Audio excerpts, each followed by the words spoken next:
કેમ છો મિત્રો, હું છું અમિત પટેલ. આપ સૌનું મારી ચેનલ ધ હાઇપરબોલા હોમ ટ્યુટરમાં સ્વાગત છે. આજે હું ફેસબુક માધ્યમ દ્વારા તમારી સામે લાઈવ થયો છું, કારણ કે મેં મારા પ્રીવિયસ લેક્ચર્સમાં જોયું કે યુટ્યુબ પ્લેટફોર્મ પર લાઈવ સ્ટ્રીમિંગમાં કંઈક પ્રોબ્લેમ્સ આવી રહ્યા છે. તો આજનો લેક્ચર્સ, આમ તો હું બંને જગ્યાએ લાઈવ થતો જ હોઉં છું રોજ, પણ આજનો લેક્ચર આપણે સ્પેશિયલી ફેસબુક પ્લેટફોર્મ પર ભણવાના છીએ.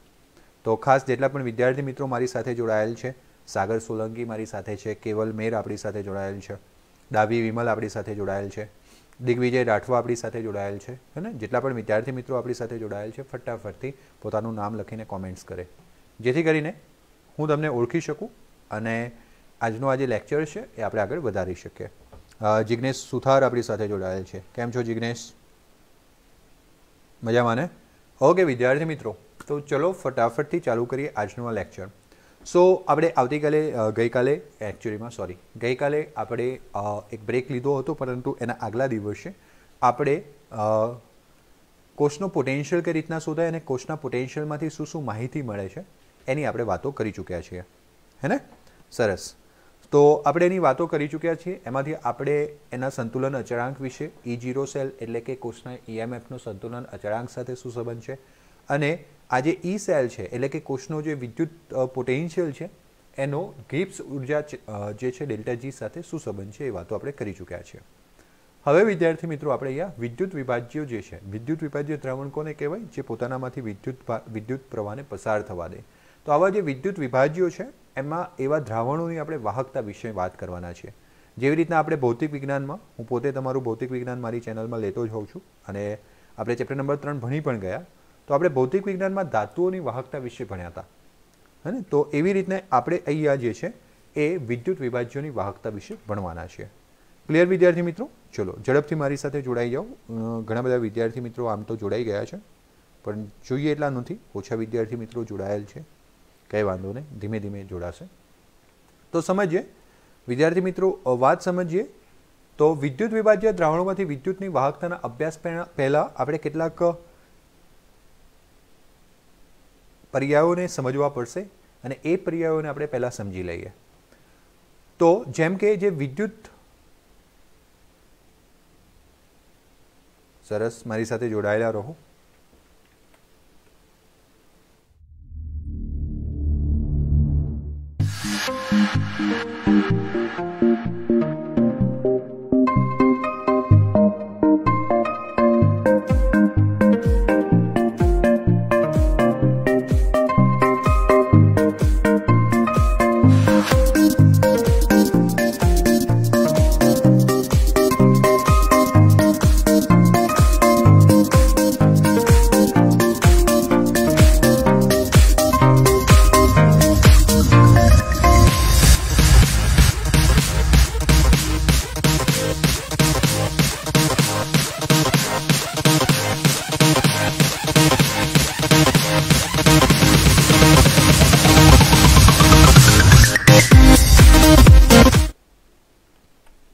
Okay, sorry.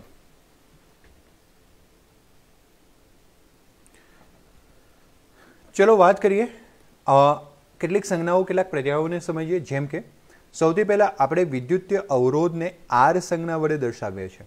શાના વડે દર્શાવીએ છીએ? R વડે. જેવી રીતના વિદ્યાર્થી મિત્રો આપણે ફિઝિક્સમાં પણ કોઈ પણ અવરોધને R વડે દર્શાવીએ છીએ, તેમ રસાયણ વિજ્ઞાનમાં વિદ્યુત વિભાજ્ય વિશે જ્યારે આપણે વાત કરતા હોઈએ છીએ તો આ વિદ્યુત વિભાજ્યનો જે અવરોધ છે એને આપણે R વડે દર્શાવતા હોઈએ છીએ. શાના વડે દર્શાવીએ છીએ? R વડે. અને જેનો સંજ્ઞા છે બેટા ઓહમ, એને ઓમેગા વડે માપવામાં આવે છે. SI પાયાના એકમમાં એનો એકમ થાય kilogram metre cube second cube, kilogram metre square પ્રતિ સેકન્ડ ક્યુબ એ સ્ક્વેર. ઓકે, તો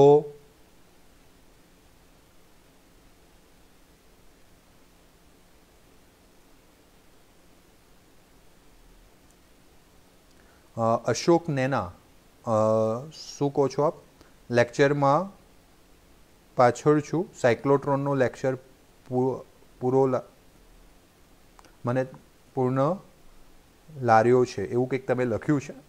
એકચ્યુઅલી તમારી કોમેન્ટ્સ કમ્પ્લીટલી રીડેબલ નથી, પરંતુ સાયક્લોટ્રોન જે છે વિદ્યાર્થી મિત્રો એ ભૌતિક વિજ્ઞાનમાં છે. આજે હું રસાયણ વિજ્ઞાનનો લેક્ચર લઈ રહ્યો છું, એટલા માટે હું રસાયણ વિજ્ઞાનનો લેક્ચર લઈ રહ્યો છું. જણાવી દઉં, કારણ કે આપણે એમાં થોડાક લેગિંગ બિહાઇન્ડ થઈ રહ્યા છીએ. ભૌતિક વિજ્ઞાનના લેક્ચર આપણે બંને ટાઈમે લઈએ છીએ, સવાર સાંજ કરીને, એટલે આપણે એમાં થોડા આગળ છીએ, હે ને? એટલા માટે હું અહીંયા કામ કરી રહ્યો છું આ માટે. અને એટલે અશોક નેનાને એક વાત કરી દઉં કે આપણે આ રસાયણ વિજ્ઞાનનો લેક્ચર છે ને ભૌતિક વિજ્ઞાનના લેક્ચર સાથે આપણે કમ્પેર ન કરીએ. ઓકે, ચલો, સરસ. હા, તો વિદ્યાર્થી મિત્રો, આ જે અવરોધ છે ને એનો એકમ ઓહમ છે, પરંતુ આપણે એના એસઆઈ એકમ પર જવું છે. તો સમજજો, એના માટે આપણને ભૌતિક વિજ્ઞાનના નોલેજની જરૂર પડશે. એકચ્યુઅલીમાં આપણે જાણીએ છીએ કે વી બરાબર શું સૂત્ર છે? IR છે. એટલે આર બરાબર શું સૂત્ર થાય? વીના છેદમાં આઈ થાય. પછી વિદ્યાર્થી મિત્રો, ભૌતિક વિજ્ઞાનમાં ચેપ્ટર નંબર 2માં આપણે વિદ્યુત સ્થિતિમાનની વ્યાખ્યા ભણ્યા હતા કે વિદ્યુત સ્થિતિમાન એટલે કે એકમ વિદ્યુત ભાર પર કરવામાં આવેલું કાર્ય. વિદ્યુત સ્થિતિમાન એટલે એકમ વિદ્યુત ભાર પર. સરસ. અક્ષય છે ને? ઓકે અક્ષય, બને એટલું ઝડપી તમે પાછળનો કોર્સ રિવાઇઝ કરી લો અને મતલબ કે કવર કરી લો અને ઝડપથી અમારી સાથે ઓનલાઈન આવી જાઓ. તો વી બરાબર W/Q એકમ વિદ્યુત ભાર પર કરેલું જે કાર્ય હોય એને આપણે કહેતા હોઈએ છીએ વિદ્યુત સ્થિતિમાન. તો હું વિદ્યુત સ્થિતિમાન અહીંયા મૂકી દઉં, W/Q I.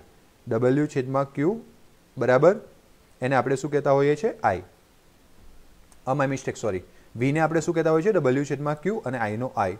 હવે વિદ્યાર્થી મિત્રો, જે W છે, W એટલે વર્કડન. વર્કડન એટલે કે કાર્ય. કાર્ય બરાબર શું છે? બળ ગુણ્યા સ્થાનાંતર. એટલે હું એ સૂત્ર મૂકી દઉં કાર્યનું, F/D/QI. હવે વિદ્યાર્થી મિત્રો, F એટલે બળ, બળ એટલે મા એટલે M/A, દળ ગુણ્યા પ્રવેગ. એટલે હું એ સૂત્ર મૂકી દઉં, દળ ગુણ્યા પ્રવેગ /D/QI. એકચ્યુઅલીમાં આરનું જે સૂત્ર છે ફાઇનલી આટલા સુધી પહોંચ્યું. એટલા માટે આપણે આટલા સુધી લઈને આવ્યા છે એકમ માટે, હે ને? તો દળનો એસઆઈ એકમ શું છે? કિલોગ્રામ. પછી પ્રવેગનો એસઆઈ એકમ શું છે? મીટર પ્રતિ સેકન્ડ સ્ક્વેર. ડિસ્ટન્સ એટલે ડિસ્પ્લેસમેન્ટ, કરેલું સ્થાનાંતર, એનો એસઆઈ એકમ શું થાય? મીટર. ક્યુ એટલે વિદ્યુતભાર. વિદ્યુતભારનો એસઆઈ એકમ છે કુલમ. પણ એકચ્યુઅલીમાં હું અહીંયા પાછું જ તમને સમજાવી દઉં કે આની સાથે જેવું આપણે ડબલ્યુની કિંમત મૂકી દઉં એવું ક્યુની સાથે આઈટી મૂકી શકીએ. એટલે હું અહીંયા આઈટી મૂકું અને આઈ થઈ જશે I² અને ટીનો ટી. એટલે ટીનો સેકન્ડ અને I² એટલે એમ્પિયરનો વર્ગ. એટલે થઈ ગયું કિલોગ્રામ. મીટર ઇન્ટુ મીટર થઈ ગયું મીટર સ્ક્વેર. નીચે સેકન્ડ સ્ક્વેર અને નીચે સેકન્ડ એટલે થઈ જશે સેકન્ડનો ઘન A². એટલે એસઆઈ એકમમાં આવી રીતના આવે. અને એટલે અહીંયા તમને લખેલું છે કે જે એસઆઈ પાયાના એકમોમાં દર્શાવવામાં આવે ઓહમને, તો આવી રીતના આપણે દર્શાવી શકીએ. ક્લિયર મેહલ? કેવલ મેર? ઓકે, ચલો. સો આ થયું કિલોગ્રામ મીટર સ્ક્વેર પ્રતિ સેકન્ડ ક્યુબ એમ્પિયર સ્ક્વેર, જેના પરથી તમે MLT સૂત્ર પણ શોધી શકો છો, પરંતુ એ ભૌતિક વિજ્ઞાનની વસ્તુ છે. મેં ચેપ્ટર નંબર 3માં ઓલરેડી તમને શીખવાડી દીધી છે, એટલા માટે હું ખાસ અત્યારે એની કંઈ વાત કરતો નથી. આપણે અહીંયા વાત કરીએ વિસ્ટન બ્રિજ. આને વિસ્ટન બ્રિજ જેના વિશે આપણે ભૌતિક વિજ્ઞાનમાં ભણ્યા જ છીએ એના વડે માપી શકાય છે. ભૌતિક વિજ્ઞાન ચેપ્ટર નંબર 3 જેમાં આપણે વાત કરી હતી કે વિસ્ટન બ્રિજ વડે કોઈ પણ અજ્ઞાત અવરોધનું માપન થઈ શકે છે. તો આપણે આવા જે વિદ્યુત વાહકો અથવા જે વિદ્યુત વિભાજ્ય દ્રાવણો છે એમના અવરોધનું માપન વિસ્ટન બ્રિજ વડે કરી શકતા હોઈએ છીએ. કોઈપણ પદાર્થના વિદ્યુત અવરોધ R જે છે, જેવી રીતના આપણે ભૌતિક વિજ્ઞાનમાં ભણ્યા હતા તેમ R પ્રપોઝનલ ટુ L અને R પ્રપોઝનલ ટુ 1/A. અને ધાતુઓ માટે, વાહક પદાર્થો માટે આપણે આ ભણ્યા હતા. અને આપણે કમ્બાઇન્ડ કરીને આપણે આવું ભણ્યા હતા કે R પ્રપોઝનલ ટુ L/A અને એટલા માટે R બરાબર ρL/A, જ્યાં ρ એટલે અવરોધકતા, રેઝિસ્ટિવિટી. ક્લિયર છે કે નહીં? હા કે ના? ઓકે, તો આપણે આવી રીતના વાત કરી હતી. મોક્ષા આપણી સાથે જોડાયેલ છે. કેમ છે મોક્ષા? ઓકે, ચલો ભણવામાં ધ્યાન આપજો હવે. તો R બરાબર ρL/A. તો R એ તેની લંબાઈ Lના સમપ્રમાણમાં છે અને તેનો આડછેદ એટલે કે Aના વ્યસ્ત પ્રમાણમાં છે. અને એટલા માટે R પ્રપોઝનલ ટુ L/A થાય, જ્યાં R બરાબર આપણે શું લખી શકીએ? ρL/A, જ્યાં ρ એટલે સમપ્રમાણતાનો અચળાંક. તો આ જે સમપ્રમાણતાનો અચળાંક ρ છે, જેને ગ્રીક શબ્દમાં આપણે ρ કહીએ છીએ, એનું નામ છે પ્રતિરોધકતા એટલે કે રેઝિસ્ટિવિટી, અને જેને આપણે વિશિષ્ટ અવરોધ તરીકે ઓળખીએ છીએ. પ્રતિરોધકતાને ઘણી વખત આપણે અવરોધકતા કહેતા હોઈએ છીએ. આપણે ભૌતિક વિજ્ઞાનની ભાષામાં એને અવરોધકતા કહીને આવ્યા છે. ક્લિયર વિદ્યાર્થી મિત્રો? તો ખાસ એ છે કે આને આપણે અવરોધકતા કહેતા હોઈએ છીએ, વિશિષ્ટ અવરોધ કહેતા હોઈએ છીએ, જેનો એસઆઈ એકમ છે ઓહમ ઇન્ટુ મીટર. તો એનો એસઆઈ એકમ ઓહમ ઇન્ટુ મીટર કઈ રીતના બન્યો? તો વિદ્યાર્થી મિત્રો, R બરાબર ρL/A, બંનેમાં સૂત્ર કોમન જ છે. રસાયણ વિજ્ઞાન હોય કે ભૌતિક વિજ્ઞાન આપણને યાદ રહેશે. અને આના પરથી ρ બરાબર શું થાય વિદ્યાર્થી મિત્રો? RA/L. એ મલ્ટિપ્લિકેશનમાં L નીચે.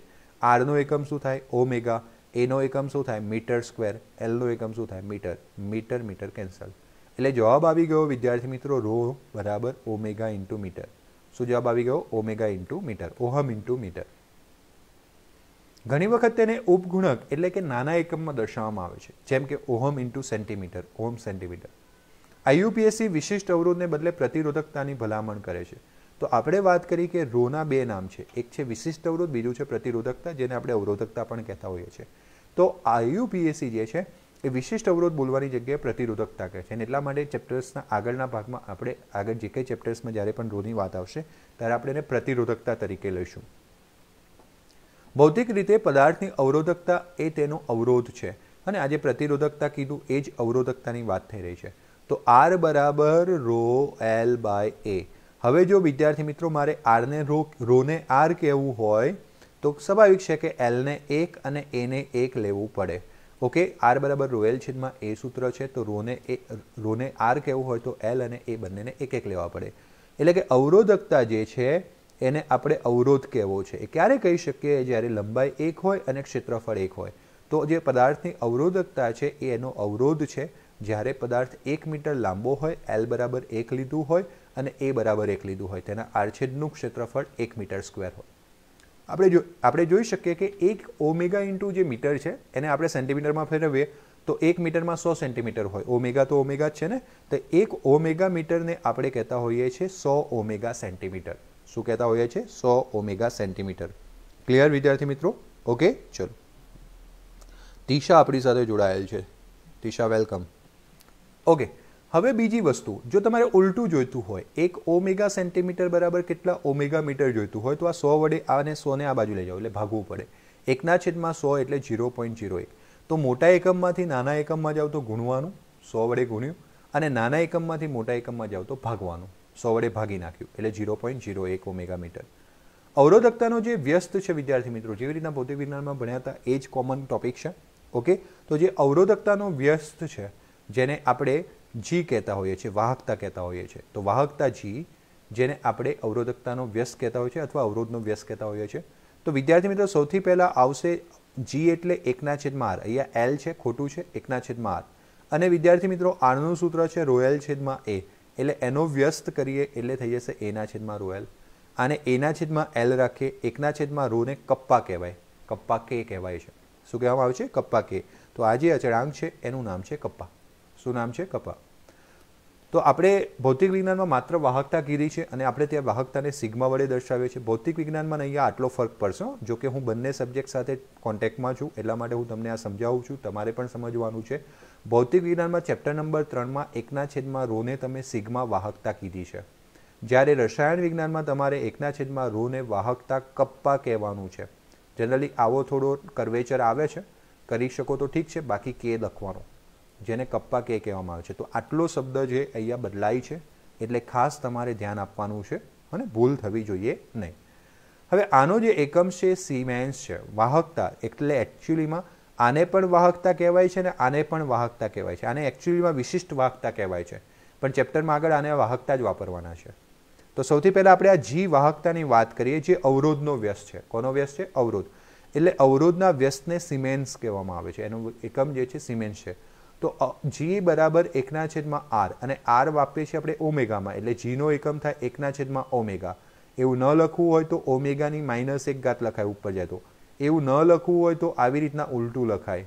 ચલો બીજી વસ્તુ, ઓમેગા એટલે ઓહમ પણ થાય, ઓહમની -1 લખાય અથવા MHO લખાય અથવા સિમેન લખાય. જો G વાહકતાના કેટલા બધા એકમો, G વાહકતાને 1/ઓમેગા એકમ પણ લખાય, ઓમેગાની -1 પણ લખાય, એને ઓહમ ઇન્વર્સ કહેવાય. ઓહમ ઇન્વર્સની જગ્યાએ મોહ પણ લખાય, ઉલટું MHO. મોહનો સિમ્બોલ આ રહ્યો અને ઓમેગાનો ઉલટો કરી નાખ્યો. અથવા તો એક નવો સિમ્બોલ જે કેમેસ્ટ્રીમાં ખાસ વપરાય છે. ઉપરના બધા જે સંકેતો છે બરાબર એકમો છે ભૌતિક વિજ્ઞાનમાં વપરાય છે, અને આ જે એકમ છે સિમેન્સ એ ખાસ કેમેસ્ટ્રીમાં વપરાય છે, રસાયણ વિજ્ઞાનમાં વપરાય છે. તો વાહકતાનો જે એસઆઈ એકમ છે ને સિમેન્સ લેવામાં આવે છે. શું લેવામાં આવે છે? સિમેન્સ. ક્લિયર છે?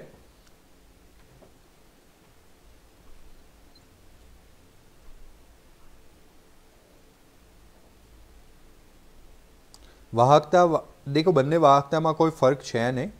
હા, L ખોટું લખેલું છે સાગર.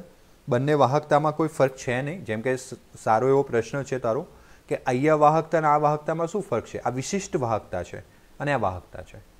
અને વિશિષ્ટ વાહકતાની વ્યાખ્યા કઈ રીતના અપાય? જો કે આપણે આગળ આપવાની છે પણ તે વાત છેડી દીધી છે અશોક, તો હું વાત કરું કે જે વિશિષ્ટ વાહકતા છે એનું સૂત્ર આવું હતું, હે ને, A/L જોવા રહ્યું.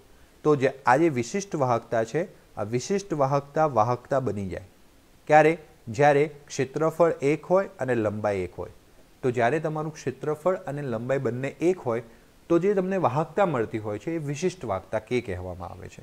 બાકી જો તમારું ક્ષેત્રફળ અને લંબાઈ બદલાય તો વાહકતા બદલાઈ જાય, પણ વિશિષ્ટ વાહકતા એ પોતે વિદ્યુત વિભાજ્ય માટે અચળ હોય. તમે જે વિદ્યુત વિભાજ્ય લીધું એની વિશિષ્ટ વાહકતા અચળ હોય, અને લંબાઈ અને ક્ષેત્રફળ બદલાતા વાહકતા બદલાશે પણ એ વિશિષ્ટ વાહકતા બદલાશે નહીં. અને આ વિશિષ્ટ વાહકતા અશોક કેટલી હોય? તો એ એક્ઝેક્ટલી કોના જેટલી? અક્ષય કેટલી હોય વિશિષ્ટ વાહકતા? તો એ કોના જેટલી હોય? વાહકતા જેટલી જ હોય, પણ જ્યારે તમે ક્ષેત્રફળ 1 લીધું હોય ને લંબાઈ 1 લીધી હોય. તો આટલા સુધી ક્લિયર થઈ ગયું તને વાહકતા અને વિશિષ્ટ વાહકતામાં શું ફરક છે? ઓકે, સરસ. સિમેન્સની સંજ્ઞા કેપિટલ S છે. તેને ઘણી વખત ઓહમ ઇન્વર્સ પણ લખાય, ઘણી વખત મો લખાય, ઘણી વખત ઓમેગા ઇન્વર્સ લખાય, ઘણી વખત 1/ઓમેગા લખાય, અથવા તો આવી રીતના લખાય. મેં બધી જ વાતો કરી દીધી છે. પ્રતિરોધકતાના વ્યસ્તને વાહકતા કહેવામાં આવે છે. એકચ્યુઅલીમાં વાહકતા નહીં, શું કહેવામાં આવે છે? વિશિષ્ટ વાહકતા. પરંતુ આપણે આખા ચેપ્ટરમાં વાહકતા શબ્દ જ બોલીશું. એટલે હવે જોજો, હવે બે વાહકતા ભેગી થઈ છે, જી વાહકતા અને કપ્પા વાહકતા. તો આ પર્ટિક્યુલર થિયરીમાં આ જીને ભૂલવાનું નહીં. બાકી આગળની જે કંઈ ટોપિક્સ છે એમાં વાહકતા કહીએ એટલે આપણે કપ્પાને જ યાદ કરીશું. તો જેને સંજ્ઞા કપ્પા વડે દર્શાવવામાં આવે છે. ઓકે, તો જેને કઈ સંજ્ઞા વડે દર્શાવવામાં આવે છે? કપ્પા વડે દર્શાવવામાં આવે છે.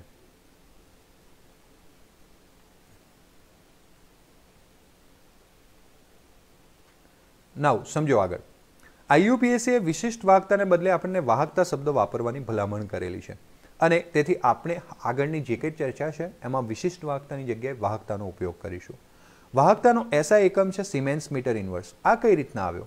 તો વિદ્યાર્થી મિત્રો આપણે જોયું કે ભાઈ G બરાબર સૂત્ર છે કપ્પા A/L. તો કપ્પા જે K છે એનું સૂત્ર થશે L મલ્ટિપ્લિકેશનમાં G સાથે અને A ડિવિઝનમાં, L ગુણાકારમાં A છેદમાં. જીનો એકમ છે સિમેન્સ, લંબાઈનો એકમ છે મીટર, એનો એકમ છે મીટર સ્ક્વેર. 1 મીટર કેન્સલ થઈ ગયું, બરાબર છે.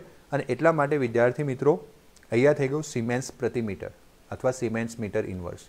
તો વાહકતા જે છે, વિશિષ્ટ વાહકતા જે છે, એકચ્યુઅલીમાં વાહકતા એટલે વિશિષ્ટ વાહકતા, એનો SI એકમ છે સિમેન્સ મીટર ઇન્વર્સ. ઘણી વખત નાના એકમો સિમેન્સ સેન્ટીમીટર ઇન્વર્સમાં પણ અભિવ્યક્ત કરવામાં આવે છે. કોઈપણ પદાર્થની વાહકતા સિમેન્સ મીટર ઇન્વર્સમાં ત્યારે હોય જ્યારે તેની લંબાઈ કેટલી હોય? 1 મીટર. તેના આડછેદનું ક્ષેત્રફળ કેટલું હોય? 1 મીટર સ્ક્વેર. અને આપણે નોંધવું રહ્યું કે 1 સિમેન્સ સેન્ટીમીટર ઇન્વર્સ એટલે કેટલા સિમેન્સ સેન્ટીમીટર, કેટલા સિમેન્સ મીટર ઇન્વર્સ? 100. તો સર તમે કહેતા હતા કે નાનામાંથી મોટામાં જવું હોય તો ભાગવાનું. તો અહીંયા નાના એકમ સેન્ટીમીટરમાંથી મીટરમાં ગયા તો ગુણ્યું કેમ છે? તો ઉપર -1 ઘાત છે ને એટલે ક્રિયા બદલાઈ ગઈ. આગળ આપણે એવું જોયું હતું કે ભાઈ ઓહમ ઇન્ટુ મીટર હતું. 1 ઓહમ મીટર હતું તો 1 ઓહમ 100 ઓહમ સેન્ટીમીટર થયું, અથવા 1 ઓહમ સેન્ટીમીટર હતું તો 0.01 ઓહમ મીટર થયું. મોટામાંથી નાનામાં ગયા ગુણ્યું, નાનામાંથી મોટામાં ગયા ભાગી નાખ્યું. પરંતુ વિદ્યાર્થી મિત્રો જ્યારે તમે અહીંયા નાનામાંથી મોટામાં જાઓ છો તો ગુણી નાખ્યું. કેમ ગુણ્યું? કારણ કે ઉપર કઈ ઘાત છે? -1 ઘાત. હવે જેને ન સમજણ પડે એક આવી રીતના સમજી શકાય. બરાબર સિમેન્સના સિમેન્સ. હવે જો મીટરમાં જવું હોય તો આને 1/100 મીટર લખાય, કારણ કે આ છેદમાં છે એટલે આ 100 ઉપર જતા રહે અને ઉપર આવી ગયું 100 સિમેન્સ પર મીટર. ક્લિયર છે? સરસ. ચલો, તો નાની નાની વાતો ભૈયા સમજાવી. આ કોઠામાં તમને કેટલાક વાહકો, અવાહકો, જલ્ય દ્રાવણો અને અર્ધવાહકો માટે વાહકતાના મૂલ્યો સિમેન્સ મીટર ઇન્વર્સમાં આપેલા છે. જો કે આપણે મૂલ્યો યાદ નથી રાખવાના, પરંતુ એનાથી જે સમજણ મેળવવાની છે એ સમજણની આપણે વાત કરીશું. સો દિલીપ ડામોડી આપણી સાથે છે. દિલીપ, સ્વાગત છે તમારું. ઓકે, ચલો સમજ્યો.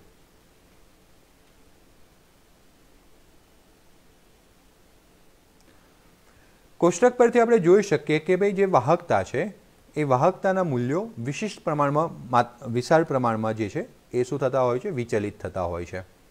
જેમ કે તમે અહીંયા જુઓ 10⁻³ ઘાત સુધીના પણ મૂલ્યો છે, -18 ઘાત સુધીના પણ મૂલ્યો છે. એટલે જે રેન્જ છે મોટા મૂલ્યથી લઈને નાના મૂલ્યની એ ખૂબ વધારે છે. અને આ જે છે એ પદાર્થના સ્વભાવ પર આધાર રાખે છે કે પદાર્થનો સ્વભાવ અથવા પ્રકૃતિ કેવી છે. અમુક પદાર્થોના સ્વભાવને આધારે એમની વાહકતા વધારે છે, જેને આપણે વાહક પદાર્થો કહીએ છીએ, અમુક પદાર્થોના સ્વભાવને આધારે એમની વાહકતા ઓછી છે, જેને આપણે અવાહક પદાર્થો કહીએ છીએ. વળી તાપમાન અને દબાણ કે જ્યારે માપન કરવામાં આવે છે તેના પર પણ આધાર રાખે છે. વાહકતા બીજી શાના પર આધાર રાખે છે? એક તો પદાર્થની પ્રકૃતિ અથવા સ્વભાવ પર તો આધાર રાખે છે, પરંતુ જે દબાણે અને જે તાપમાને વિદ્યુત વિભાજ્યોની વાહકતા માપવામાં આવતી હોય છે તેના પર પણ આધાર રાખે છે. સિમ્પલ શબ્દોમાં કહું વિદ્યાર્થી મિત્રો, ઓકે, તો સમજો કે આપણે ભણ્યા હતા ધોરણ 12માં ચેપ્ટર નંબર 3 ભૌતિક વિજ્ઞાનમાં તાપમાન પર આધારિત અવરોધકતા, અને જેનું સૂત્ર કદાચ તમને યાદ આવતું હોય તો હું અહીંયા લખું છું જેથી કરીને તમને યાદ આવે. આર થીટા બરાબર R theta 0 1 plus alpha theta minus theta 0, એક આવું સૂત્ર હતું. અથવા તો રો થીટા બરાબર rho theta 0 1 plus alpha theta minus theta 0, આ સૂત્ર હતું. આ અવરોધકતા અને અવરોધનું સૂત્ર હતું, જે થીટા એટલે તાપમાન પર આધાર રાખે છે. આપણે આગળ ભણીને આવ્યા છે ભૌતિક વિજ્ઞાનમાં કે જેમ પદાર્થનું તાપમાન વધારવામાં આવે છે તેમ ધાતુઓમાં અવરોધકતા વધતી હોય છે, વાહકતા ઘટતી હોય છે. તો કહેવાનો મતલબ કે વાહકતાનો સીધો સંબંધ તાપમાન સાથે પણ છે, દબાણ સાથે પણ છે. પદાર્થો તેમની વાહકતાના માત્રાના આધારે વાહકો, અવાહકો અને અર્ધવાહકો એવી રીતના વર્ગીકૃત કરવામાં આવે છે. આપણી જે વાહકતા હોય છે એની માત્રાને આધારે પદાર્થોનું જે વર્ગીકરણ છે એ અલગ અલગ કેટેગરીઝમાં થતું હોય છે, જેમ કે વાહકો, અવાહકો અને અર્ધવાહકો. ધાતુઓ અને તેમની મિશ્ર ધાતુઓની વાહકતા ખૂબ વધારે હોય છે, જેથી આપણે એને વાહક તરીકે લઈએ છીએ. જ્યારે કેટલીક ધાતુઓ જેવી કે કાર્બન બ્લેક, ગ્રેફાઇટ, કાર્બનિક પોલિમર એ ઇલેક્ટ્રોનીય વાહક હોય છે, એટલે કે એની અંદર વાહકતા માટે જવાબદાર કોણ હોય છે? મુક્ત ઇલેક્ટ્રોન હોય છે, હે ને? તો એ થઈ ગયું તમારું મુક્ત ઇલેક્ટ્રોન. નાવ કાચ, સિરેમિક વગેરે જેવા જે પદાર્થો છે એમની વાહકતા ખૂબ ઓછી છે. કાચ છે, સિરેમિક પદાર્થો છે, અને તો તેથી તેમને અવાહકો ઓળખવામાં આવે છે. જ્યારે કેટલાક પદાર્થો જેવા કે સિલિકોન, ડોપિંગ કરેલ સિલિકોનની હું વાત કરું તો આપણે ચેપ્ટર નંબર 1 ઘન અવસ્થામાં ભણી ગયા. N type semiconductors, P type semiconductor, N પ્રકારના અર્ધવાહક, પી પ્રકારના અર્ધવાહક આપણે ચેપ્ટર નંબર 1ના છેલ્લા ટોપિકમાં ભણ્યા છે વિદ્યાર્થી મિત્રો. તો આ જે છે એને કહેવાય ડોપિંગ કરેલા, અશુદ્ધિ ઉમેરેલા અર્ધવાહક પદાર્થો. ગેલિયમ આર્સેનાઇડ ત્યાં ભણ્યા હતા આપણે કે 13મા અને 14ની આગળનો 13મો સમૂહ, 14ની પાછળનો 15મો સમૂહ, એ બંને સમૂહના જે તત્વો છે સંયોજઈને કેટલાક સંયોજનો બનાવે છે. આ સંયોજનોના ગુણધર્મો અર્ધવાહકોને મળતા આવે છે. ચેપ્ટર નંબર 1 ઘન અવસ્થામાં ભણ્યા છે આપણે. અથવા તો 12મો અને 16મા સમૂહ, હે ને, એના તત્વો એકબીજાના સાથે સંયોજાય છે અને એના જે ગુણધર્મો છે એ 14મા સમૂહ અર્ધવાહકો જેવા મળતા આવે છે અને એ અર્ધવાહકો જેવા ગુણધર્મો ધરાવે છે. તો એમાંનું એક આ ઉદાહરણ છે ગેલિયમ આર્સેનાઇડ. એમની વાહકતાના મૂલ્યો જે છે વાહકો અને અવાહકોની વચ્ચે આવે છે, અને એટલા માટે એમને આપણે અર્ધવાહકો કહીએ છીએ. જે ખૂબ જ ઉપયોગી ઇલેક્ટ્રોનીય પદાર્થો છે, એમની ઉપયોગિતા વિશે, એમના વિજ્ઞાન વિશે આપણે ભૌતિક વિજ્ઞાનમાં ચેપ્ટર નંબર 14માં ભણવાના છે. બહુ જલ્દી હું ચાલુ કરવાનો છું એટલે એમાં ભણવાના છે આપણે. કેટલાક પદાર્થો જેમના વ્યાખ્યા પ્રમાણે અતિવાહકો કહેવામાં આવે છે. અમુક કેટલા એવા પદાર્થો છે જે વ્યાખ્યા પ્રમાણે શું કહેવામાં આવે છે? અતિવાહકો કહેવામાં આવે છે. જેમની પ્રતિરોધકતા એટલે વિશિષ્ટ અવરોધનું મૂલ્ય કેવું હોય છે? 0 હોય છે, અથવા તો અનંત વાહકતા ધરાવતા હોય છે. સૈદ્ધાંતિક રીતે જોવા જઈએ તો એમની અવરોધકતા જે છે એ 0 હોય, એટલે કે ρ બરાબર 0 હોય, અને એટલા માટે જે વાહકતા છે બેટા, વાહકતા જેને આપણે કપ્પા કહીએ છીએ, 1/ρ 1/0 બરાબર કેવી થઈ જાય? અનંત થઈ જાય. કેવું થઈ જતું હોય છે? અનંત. ક્લિયર છે? તો કહેવાનો મતલબ કે સૈદ્ધાંતિક રીતે એમની જે વાહકતા છે કે કપ્પા એ અનંત થઈ જતી હોય છે. અગાઉ ધાતુઓ અને મિશ્ર ધાતુઓ ખૂબ નીચા તાપમાને, ખૂબ નીચું 0 નિરપેક્ષ 0 તાપમાન, 0 થી 15 કેલ્વિન જેટલું તાપમાન અતિવાહકો તરીકે જાણીતા હતા. અને આપણે અવડા જોયું, મેં તમને અવડા જ વાત કરી હતી, પેલું સૂત્ર જ્યારે બતાવ્યું હતું, ρ θ = ρ θ 0 1 plus alpha theta minus theta 0 વાળું જે સૂત્ર બતાવ્યું હતું, એમાં મેં તમને વાત કરી હતી કે જેમ જેમ તાપમાન વધે છે તેમ અવરોધકતા વધે છે. તો જેમ જેમ તાપમાન ઘટાડીશું તેમ અવરોધકતા ઘટશે, અને અવરોધકતાનો વ્યસ્ત અવરોધકતા ઘટશે તો વાહકતા વધશે. હું તાપમાન ઘટાડતો જાઉં તો વાહકતા વધતી જ જાય. જ્યારે હું તાપમાન 0 થી 15 કેલ્વિન તાપમાને લઈ જાઉં છું ત્યારે કોઈ પણ ધાતુ જે છે એ અતિવાહક તરીકે વર્તે છે, આવું વિજ્ઞાન કહે છે, હે, કારણ કે 0 તાપમાન સૌથી નીચામાં નીચું તાપમાન છે, ત્યારે વાહકતા ખૂબ ઊંચી થઈ જાય છે, જેને આપણે અતિવાહકતા કહીએ છીએ. અને પણ અત્યારે વિજ્ઞાનની ટેકનોલોજીના આધારે, એના મદદના આધારે આપણે એવા ધાતુઓને શોધી શક્યા છે કે જે થોડા ઊંચા તાપમાને, કારણ કે 0 થી 15 કેલ્વિન ખૂબ નીચું તાપમાન કહેવાય, થોડું ઊંચું તાપમાન, કારણ કે આપણે વધુમાં વધુ -20 ડિગ્રી સેલ્સિયસ -25 ડિગ્રી સેલ્સિયસ સુધી જઈ શકીએ. है डीप रेफ्रिजरेटर जो होय छे जे तमे आइसक्रीम काढीने लावो छो दुकानवाळा त्यां -20 डिग्री सेल्सियस सुधी जाए बराबर। तो आपणे नीचा तापमाने जवा माटे हजू -20 सुधी जई शकाय छे एटले माइनस मतलब कहेवानो मतलब छे 250 केल्विन 230 250 થી 240 केल्विन सुधी। तो આપણે હવે એવા અતિવાહકોની જરૂર છે કે એટલીસ્ટ એ 240 કેલ્વિન તાપમાને પણ અતિવાહકતા દર્શાવે। તો વિજ્ઞાન એ દિશામાં આગળ વધી રહ્યું છે અને એમાં આપણને કેટલાક સક્સેસ મળ્યા છે કે અસંખ્ય સિરેમિક પદાર્થો અને મિશ્ર ઓક્સાઇડ 150 કેલ્વિન સુધી આપણે આવી ગયા છે, જેટલા ઊંચા તાપમાને અતિવાહકતા દર્શાવે છે। રિયાલિટીમાં ખૂબ નીચું તાપમાન છે, 150 કેલ્વિન એટલે -123 ડિગ્રી સેલ્સિયસ, -123 ડિગ્રી સેલ્સિયસ આમ નીચું છે, પરંતુ આમની સાપેક્ષે કેવું છે? ઊંચું છે। धातुओं द्वारा विद्युतीय वाहकता ने धात्वीय विद्युत वाहकता अथवा इलेक्ट्रॉन विद्युतीय वाहकता कहेवामां आवे छे, है ने? शुं थयुं मोक्षा? ओके, तो धातुओं द्वारा जे विद्युतनुं वहन थतुं होय छे विद्यार्थी मित्रों, अने तो धातुओनुं विद्युतनुं वहन कोना लीधे थाय छे? तो मुक्त इलेक्ट्रॉनना लीधे थाय छे। तो आवुं जे वहन छे एने एनी आवी जे वाहकता छे एने धात्वीय अथवा इलेक्ट्रोनीय वाहकता कहेवामां आवे छे, जे इलेक्ट्रॉनना संचलन एटले के मूवमेंट्सना कारणे होय छे, बराबर। एनी इलेक्ट्रॉन जो मुक्त होय छे अने एक जग्याएथी बीजी जग्याए फरी शके छे, एना कारणे वाहकता धातुओनी अंदर होय छे। इलेक्ट्रॉनीय वाहकता जे छे ए 3 परिबळो पर आधार राखे।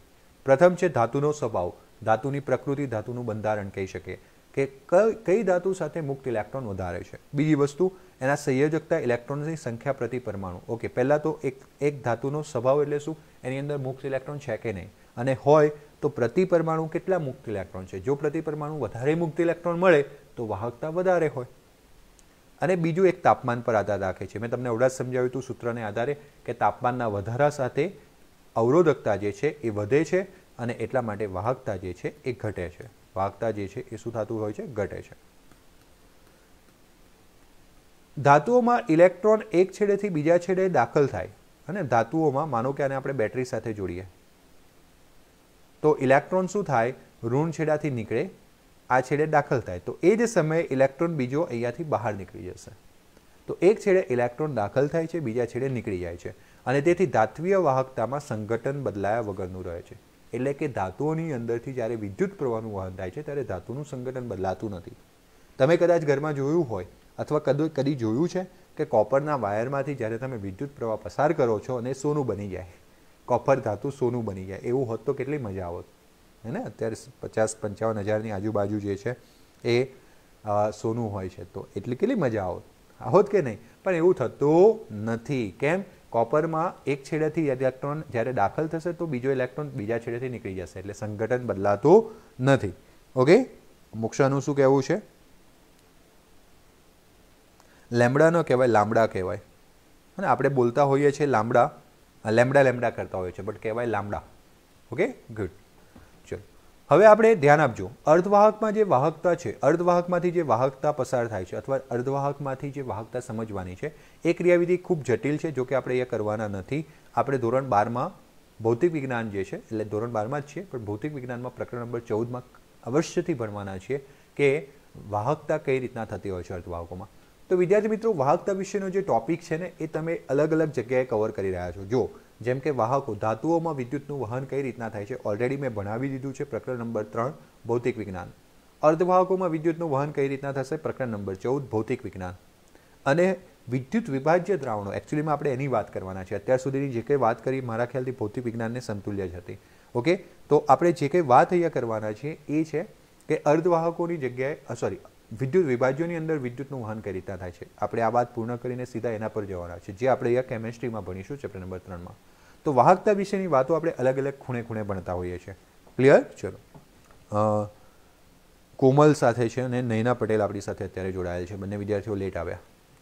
તો આપણે જાણીએ છીએ કે ધોરણ 11માં એકમ નંબર 7 એટલે કે સંતુલન, સંતુલનમાં આપણે ભણ્યા હતા કે અતિશુદ્ધ પાણીમાં પણ ઓછા પ્રમાણમાં હાઇડ્રોજન અને હાઇડ્રોક્સિલ આયન હોય, કારણ કે પાણી એટલે H2O અને પાણીમાંથી H++OH- આયન મળે। પાણી પોતાનું સ્વ આયનીકરણ કરે અને આમની જે સાંદ્રતા હોય છે એ 10⁻⁷ મોલર હોય છે, ખૂબ ઓછી હોય છે। તેને ઘણીવાર ઓછી વાહકતા ઉછીની આપે છે, જેમ કે 3.5 × 10⁻⁵ સિમેન્સ પ્રતિ મીટર। તો આટલી ઓછી સાંદ્રતાને કારણે એ લોકો વાહકતા તો દર્શાવે છે, તો વિદ્યુત વિભાજ્ય દ્રાવણ ક્યારે બને? જ્યારે કોઈક વિદ્યુત વિભાજ્યને આપણે પાણીમાં ઓગાળીએ, જેમ કે NaCl, સોડિયમ ક્લોરાઇડ, મીઠું, એને આપણે પાણીમાં ઓગાળીએ તો એ જે દ્રાવણ છે એ બન્યું વિદ્યુત વિભાજ્ય દ્રાવણ. તો એમાં પાણીની પણ કેટલીક સપોર્ટ હોય છે વાહકતામાં. કેટલો હોય છે? 3.5 × 10⁻⁵. જ્યારે વિદ્યુત વિભાજ્યને પાણીમાં ઓગાળવામાં આવે છે ત્યારે તેઓ તેમના પોતાના આયનો દ્રાવણને પૂરા પાડે છે, જેથી વાહકતા વધે છે. નોર્મલ જે પાણી છે એમની વાહકતા આટલી ઓછી સાંદ્રતાને કારણે ખૂબ નીચી રહેતી હોય છે. એટલે આપણને જણાતું નથી કે અંદરથી વિદ્યુત પ્રવાહ પસાર થાય છે. પરંતુ માનો કે હું NaCl + H2O લઉં છું, તો હવે દ્રાવણમાં, વિદ્યુત વિભાજ્ય દ્રાવણમાં Na+ આયન પણ છે, Cl- પણ આયન છે, OH+ પણ આયન છે, OH-. આ બંને આયનની સાથે આ બંને આયનો ઉમેરાવ્યા. આમ આયનોની સંખ્યા વધતા વિદ્યુત પ્રવાહનું વહન સરળતાથી થાય છે અને આમ વાહકતા વધતી હોય છે. તો જે અહીં આપણે સમજ્યા કે જ્યારે વિદ્યુત વિભાજ્યને આપણે પાણીમાં ઓગાળીએ છીએ ત્યારે પોતાના આયનો, વિદ્યુત વિભાજ્ય પોતાના આયનો દ્રાવણને પૂરું પાડે છે અને એટલા માટે વાહકતા વધે છે. દ્રાવણમાં હાજર આયનો વડે વિદ્યુતના વહનને વિદ્યુત વિભાજનીય અથવા આયનીય વાહકતા કહેવામાં આવે છે. દ્રાવણો, જો જેમ કે આપણે આગળ ભણ્યા હતા, ધાતુઓમાં વહન જે છે એ મુક્ત ઇલેક્ટ્રોનને કારણે થાય છે, એટલે આપણે એને ધાત્વીય અથવા ઇલેક્ટ્રોનીય વાહકતા કહેતા હતા. જ્યારે અહીંયા આયનોના લીધે થાય છે, તેથી એને વિભાજનીય. આયનો કઈ રીતના બન્યા? સંયોજનનું વિભાજન થવાથી. એટલે એને વિભાજનીય વાહકતા અથવા તો આયનીય વાહકતા કહેવામાં આવે છે. મોહને મોજ કહેવાય બેટા. એ મોહ જે છે ને, મોક્ષા, એ મોહ જે છે એ એકમ છે, હે ને? MHO, મોહને મોજ કહેવાય. અને એનો આ જે સિમ્બોલ છે ને મોજ કહેવાય. આને ઓમેગા કહેવાય છે, પણ આને મોજ કહેવાય છે. આ સિમ્બોલનું નામ કંઈ બીજું નથી, ઓમેગાનું જેવું બીજું નામ નથી. અને મોહ છે, એને સિમ્બોલ તરીકે લખવું હોય તો આવું લખાય. ઓકે, ચલો, સરસ. હવે જો આયનીય વાહકતા જે છે, જેમ આપણે આગળ પડ્યા કે ભાઈ ધાત્વીય વાહકતા શાના પર આધાર રાખે છે, એમ આયનીય વાહકતા શાના પર આધાર રાખે છે? તો નંબર 1, ઉમેરેલા વિદ્યુત વિભાજ્યનો સ્વભાવ પર. એક યાદ રાખવાનું છે, ઉમેરેલા વિદ્યુત વિભાજ્યના સ્વભાવ પર આધાર રાખે છે. બરાબર. અને બીજી વસ્તુ, જેમ આગળ જે ધાતુઓ હતી એ વાહકતા, એ પણ પ્રકૃતિ પર, જે ઘન પદાર્થ હતો અથવા ધાતુ હતી એની પ્રકૃતિ અથવા સ્વભાવ પર આધાર રાખતી હતી. એમ અહીંયા વિદ્યુત વિભાજ્ય કયો છે? એના સ્વભાવ પર આધાર રાખે છે. નિપજોના આયનોનું કદ. જ્યારે કોઈ વિદ્યુત વિભાજ્યને આપણે દ્રાવણ બનાવીએ, દ્રાવકમાં આપણે ઉમેરીએ, તો એમાંથી આયનો બનશે. તો એ આયનોનું કદ કેટલું છે અને તેમનું દ્રાવક યોજન કેવું છે, એટલે કે કેટલા પ્રમાણમાં એ અંદર દ્રવી શકે છે. દ્રાવકનો સ્વભાવ અને તેની સ્નિગ્ધતા સૌથી ઇમ્પોર્ટન્ટ, કારણ કે આપણે જ્યારે દ્રાવણ બનાવીશું તો દ્રાવકમાં બનાવીશું. એ દ્રાવકનો સ્વભાવ કેવો છે? કારણ કે કોઈક દ્રાવક જે છે એ કોઈ દ્રવ્યને ઓછા પ્રમાણમાં દ્રવ્ય કરી શકે, તો કોઈક બીજા દ્રવ્યને વધુ પ્રમાણમાં દ્રવ્ય કરી શકે, તો એ દ્રાવકનો સ્વભાવ. બીજી વસ્તુ, દ્રાવકની સ્નિગ્ધતા. સ્નિગ્ધતા એટલે શું વિદ્યાર્થી મિત્રો? જ્યારે આપણે કોઈક સપાટી પર ગતિ કરતા હોઈએ તો આપણને ઘર્ષણ લાગે, એવું દ્રાવણની અંદર જે આયનોની ગતિને ઘર્ષણ લાગવાનું છે એને આપણે કહેતા હોઈએ છીએ સ્નિગ્ધતા. વધુ સ્નિગ્ધ પ્રવાહી હોય તો આયનોની જે એક જગ્યાએથી બીજી જગ્યાએ જવાની મુસાફરી છે અથવા ગતિ છે એ અવરોધાતી હોય છે. એટલે જેટલા ઓછા સ્નિગ્ધ પ્રવાહી હશે, જેટલો ઓછો સ્નિગ્ધ દ્રાવક હશે, એટલી વધારે વાહકતા મળશે. ત્રીજું છે વિદ્યુત વિભાજ્યની સાંદ્રતા. કારણ કે સાંદ્રતા વધારે એટલા આયનો વધારે, અને જેટલા આયનો વધારે એટલી વાહકતા વધારે. અને ચોથું છે તાપમાન. અહીંયા તાપમાનના વધારા સાથે વાહકતા વધે છે.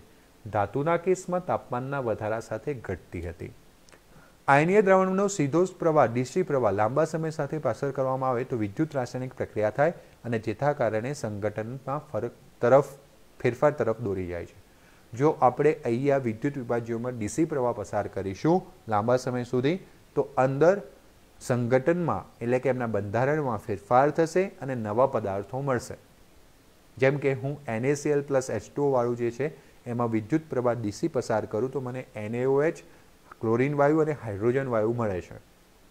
ઓકે, બરાબર. આ વાત આપણે પાછળ સમજવાના છે વિદ્યુત વિભાજ્ય નિપજોમાં. તો અત્યારે વાત એટલી સમજીએ કે જ્યારે આપણે ધાતુમાં વિદ્યુત પ્રવાહ પસાર કરતા હતા તો ધાતુનું સંગઠન બદલાતું ન હતું. કોપરનો વાયર કોપર જ રહે છે, એ સોનાનો થતો નથી. પરંતુ જ્યારે તમે કોઈ વિદ્યુત વિભાજ્યમાં વિદ્યુત પ્રવાહને પસાર કરો છો ત્યારે એ જે છે એનું સંગઠન બદલી નાખે છે, બંધારણ બદલાઈ જાય છે. તો આટલા સુધી ક્લિયર વિદ્યાર્થી મિત્રો? અને અશ્વિન પરમાર એટલે બંશ્રી આપણી સાથે છે. જો કે હું અત્યારે આજનો લેક્ચર જે છે એ આટલા સુધી રાખું છું, અને એટલા માટે કારણ કે મેં તો ડિલિવર કર્યું જ છે લેક્ચર, પરંતુ જે રોજના પ્લેટફોર્મ પર બધા વિદ્યાર્થીઓ આવતા હોય એના કરતાં ઓછા વિદ્યાર્થીઓ આજે આપણી સાથે જોડાયેલ છે, કારણ કે આપણે આપણું પ્લેટફોર્મ ચેન્જ કર્યું કેટલાક ટેકનિકલ ઇસ્યુઝને કારણે. બાકી આપણે બંને પ્લેટફોર્મ પર પણ કામ કરતા જ હોઈએ છીએ. તો મળીશું આપણે આવતીકાલના લેક્ચરમાં. કાલે આ ટૉપિકને આગળ વધારીશું. કાલે કોઈ ભૌતિક વિજ્ઞાનનો લેક્ચર નથી, ખાસ ધ્યાન રાખજો. આ ટૉપિકને આપણે આગળ વધારવાના છીએ, બરાબર. તો મળીએ આપણે આવતીકાલના લેક્ચરમાં. ત્યાં સુધી બધાને ગુડ બાય.